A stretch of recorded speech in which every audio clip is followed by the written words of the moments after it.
சாரீஸ்லாம் நல்லா இருக்கு, புது டிசைன்ஸ்ல இருக்கு. நாங்கள் இங்கே ரெகுலராக தான் வருவோம். புதுசாக இருக்குது, எல்லாமே பிடிச்சிருக்கு, விலையும் நியாயமாக கரெக்டாக இருக்குது. Velavan stores, Usman road, T Nagar, Chennai மற்றும் தூத்துக்குடி. சிறப்பாக இருக்குது, நல்லா போய்கிட்டு இருக்கு. லஞ்ச ஊழல்லாம் ரொம்ப குறைஞ்சிருச்சு எல்லா இடத்துலையும். நல்லா நேர்மையாக போய்கிட்டு இருக்கு. விஜய் சார் வந்து, மாண்புமிகு முதலமைச்சர் சார் வந்து லஞ்ச ஊழலை ஒழிக்கிறதுக்காக நல்லா பாடுபட்டுக்கிட்டு இருக்காரு. தமிழகத்தை கொஞ்சம் மாற்றம்னு நினைக்கிறாங்க. ஏற்கனவே திராவிட கட்சிகள் வந்து நாசம் பண்ணிட்டு போயிட்டாங்க. இப்போ வந்து கரெக்டாக மக்கள் ஓட்டு போட்டிருக்காங்க, அதுக்கு ஏற்ற மாதிரி லஞ்ச ஊழலை ஒழிக்கிறதுக்கு நிறைய பாடுபட்டுக்கிட்டு இருக்காங்க. டிவிக்கு ஆட்சியில் சிறப்பாக நடக்கணும். ஆனால் அந்த நேற்று கூட போய் ஒரு ஹாஸ்டல்லாம் போய் பார்த்துருந்தாரு. ஆமாம், நேரடியாக விஜயே போய் முதல்வர் விஜயை போய் ஆய்வு செய்யும்போது எப்படி இருக்கும் நினைக்கிறேன்? அது வந்து இந்த மாதிரி திடீர் விசிட் அடிக்கும்போது கொஞ்சம் எல்லாருக்கும் வந்து ஒரு நல்ல ஒரு அபிப்பிராயம் வரும். டிவிக்கு ஆட்சியில் வந்து நல்லா பண்ணுறாங்கன்னு ஒரு செய்தி வந்துக்கிட்டு இருக்குது. இந்த மாணவர்களுக்கு வந்து திடீர் விசிட் போனால் தான் அங்கே என்ன நடக்குதுன்னு தெரியும். தெரிஞ்சு மாணவர்களுக்கு உண்டான நன்மையை செய்ய முடியும், அவங்களுக்கு உண்டான குறைகளை தீர்க்க முடியும். முன்னாடியே வாரம்னு சொல்லிட்டு அதுக்கேற்ற ஏற்பாடு பண்ணி வச்சுருவாங்க இல்லைன்னா மாணவர்களுக்கு. ஆமாம், அதுக்கேற்ற மாதிரி கேட்கக்கூடாது, மிரட்டி வச்சுருவாங்க. திடீர்னு போனால் தான் என்னென்ன சூழ்நிலை, அங்கே என்ன நடக்குதுன்னு தெரியும். மாணவர்களுக்கு நல்லது நடக்கும், அவங்களுக்கு தேவையான என்ன செய்ய முடியுமோ. இப்போ புழு பூச்சிலாம் இருக்குன்றாங்க, அதெல்லாம் வந்து நம்ம சாப்பிட முடியுமா? பாவம், அவங்க சாப்பிட்றாங்க. அது வந்து நல்லது நடந்தால் நல்லது தான். ஆனால்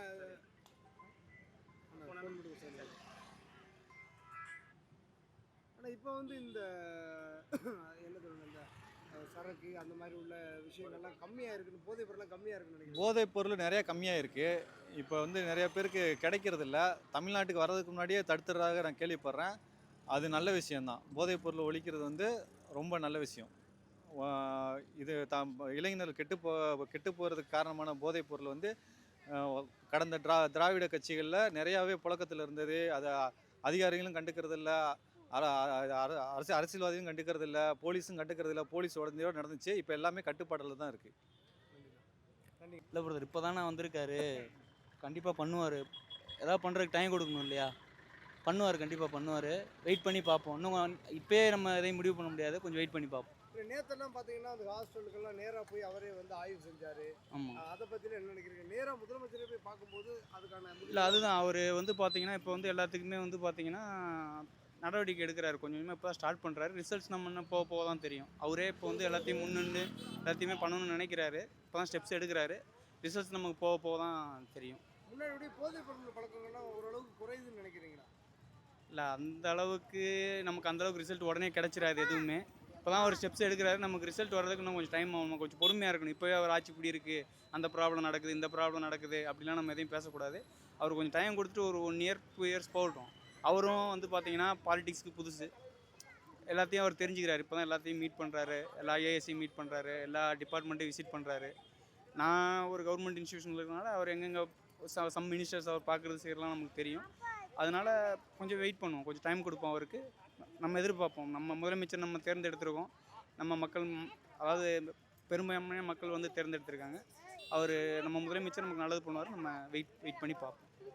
தேங்க்யூ ப்ரோ. டிவிக்கு ஆட்சி எப்படி இருக்குன்னு? ஓகே ப்ரோ, நல்லா தானே பண்ணிகிட்ருக்காரு. எல்லாமே நல்லா தான் போயிட்டுருக்கு. ஆட்சியில் இப்போ தான் உட்காந்துட்ருக்காரு. எதிர்கட்சியாக இருக்கும்போது நிறைய கேள்வி கேட்குறாரு. அப்புறம் என்ன, அண்ணனை பொறுத்தவரையும் ஒன்றே ஒன்று தான் ப்ரோ, எதிர்கட்சியில் எமனே இருந்தாலும் கை கொடுக்க கடவுள் இருக்கார்.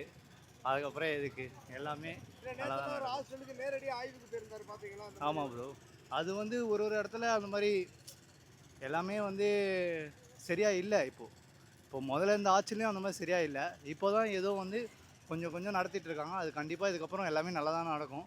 எங்கள் ஏரியா தான் பெரம்பூர் தொகுதி, அதில் தான் இருந்தார். போன வாரம் கூட அண்ணன் வந்தார்.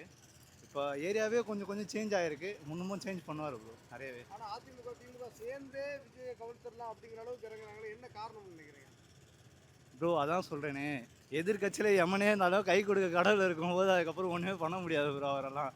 ஏன்னா இப்போது கலைஞரே இருந்தார், கலைஞரே எழுந்து வந்தாலுமே இப்போ வந்து அண்ணன் ஆட்சியில் இருக்கிறத யாராலும் தடுக்க முடியாதுல்ல. அதே மாதிரி இந்த 20 வருஷத்துக்கு அண்ணன் இருக்கிற வரையும் அண்ணன் தான் கண்டிப்பாக சிஎம்ஏ, வேறு எதுவுமே கண்டிப்பாக 20 வருஷம் ஆண்டாலுமே இப்போ அண்ணன் இருக்கிற வரையுமே அண்ணன் தான் ப்ரோ சிஎம். அது 30 வருஷம் இருந்தாலும் சரி, 50 வருஷம் இருந்தாலும் சரி. சொல்கிறவன் 1000 சொல்லுவான் ப்ரோ. என் ஃப்ரெண்டு கூட தான் டிஎம்கே ஃபுல்லாக ஸ்டேட்டஸ் தான் போட்டிருப்பான். அகெயின்ஸ்டாக தான், டிவிக்கு அகெயின்ஸ்டாக ஸ்டேட்டஸ்லாம் போடுவான். ஆனால் எதுவுமே பண்ண முடியாதுல்ல அவனால் கூட.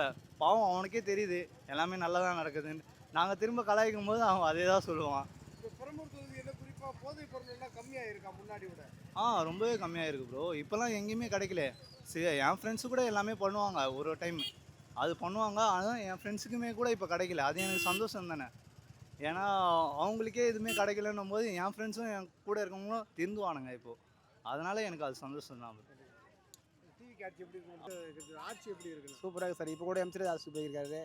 நேரடியாக போய் பிள்ளைங்களாம் விசாரிச்சுக்கிறாரு. சூப்பராக பண்ணுறாரு. ரொம்ப அருமையாக பண்ணுறாரு. அதை பற்றி என்ன நினைக்கிறீங்கன்னா அந்த மாதிரி நேரடியாக அவரே போய் ஆய்வு பண்ணுறாரு? ஆமாம், அது மாதிரி எந்த அரசியல் யாரும் பண்ணலையே. அது மாதிரி யாரும் போகலையே. எம்சிஆர் ஆட்சியில் வந்துலாம் ரொம்ப நானும் போய்க்கிறேன். ரொம்ப நல்லாவே இருக்காது. ஆனால் இன்றைக்கி அவர் போய் நேரடியாக போய் மக்களை அந்த சூடெல்லாம் விசாரிக்கிறாரு. ரொம்ப கிரேட்டு அவர் தான். இனிமேல் அவரை போல் தான் மக்கள் எதிர்பார்த்த ஒரு அரசாங்கம் இருக்குது, இப்போ நடக்குது. ஆனால் நீங்கள் எப்படி சொல்லுங்கள்? இப்போ ஆர் ராசாலாம் வந்து ஒரு முட்டாள் கையில் ஆட்சியை கொடுத்துட்டோம் அவருக்கு. கூடிய மூட்டாளன்னா ஒரு வந்து இப்போ வந்து படிக்கிற அந்த ஹாஸ்டலின் போது நிறைய பேர் வந்து வீட்டிலாம் வந்து கஷ்டப்பட்ட தான் ஹாஸ்டல் வருவாங்க. நல்லா பணம் வச்சுக்கிறவங்க என்ன பண்ணுவாங்கன்னா நல்லா ஹாஸ்டலுக்கு போயிடுவான். ஆனால் பணம் இல்லாதவங்க, ரொம்ப கஷ்டப்படுறவங்க, ஏழைங்க தான் வந்து ஹாஸ்டல் தங்குவாங்க. அவங்க போய் ஹாஸ்டல் வார்டனை வந்து கேட்க முடியாது. கேட்டால் அவரு பவரை காட்டுவார். அதனால அவங்களால பேச முடியாது. அவங்க வந்து குடும்பம் நினை பார்ப்பாங்க. நம்ம வந்து ரொம்ப கஷ்டமாக இருக்கிற நம்ம கேட்டால் நம்ம வீட்டுக்கு அனுப்பிச்சிடுவாங்க, நம்ம படிப்பு போயிடும். இப்போலாம் என்ன பண்ணுவாங்கன்னா அதை கேட்க மாட்டாங்க. அது எல்லாத்தையும் அனுசரித்து போயிடுவாங்க. அப்போ இது யார்கிட்ட சொல்லணும்னு நினைப்பாங்க. அந்த நினைக்கும் போது ஒரு முதலமைச்சரே போய் நிற்கிறான்னு சொன்னால் இதோட பெரிய விஷயம் தாங்க. இப்போ இப்படி சொன்ன பிறகு உடனே நடவடிக்கை எடுத்து தான் ஆகணும். இப்போ இந்த நேரடியாக முதல்வர் இப்போ ரிப்போர்ட்னு போனால் ஸ்ட்ரெயிட்டாக முதலமைச்சருக்கு போகுது. படிப்படியாக போவோம். அது ஸ்டாப் ஆகிடும். மேலே போகுது. ஏன்னா ஃபஸ்ட்டு இருக்கிறவரே அது தூக்கி போட்டுருவார். ஏன்னா அவருக்கு இவருக்கு ஒரு அண்டர்ஸ்டாண்டிங் இருக்கலாம். அதனால நல்ல இது நான் இப்போ தான் செல்லில் பார்த்தேன். ரொம்ப சந்தோஷப்பட்டேன். நான் 5 நிமிஷம் அதில் போயிருக்கிறேன். ஆனால் அந்த அதை பார்த்தோன்னு ரொம்ப சந்தோஷப்பட்டேன். ஆனால் அந்த ஹாஸ்டல் போயிருக்கேன். அது ரொம்ப ஹாஸ்டல் சைதாப்பட்டில் இருக்குது. அது எம்சிராஜ் ஹாஸ்டலு ரொம்ப சூப்பரான ஹாஸ்டல்.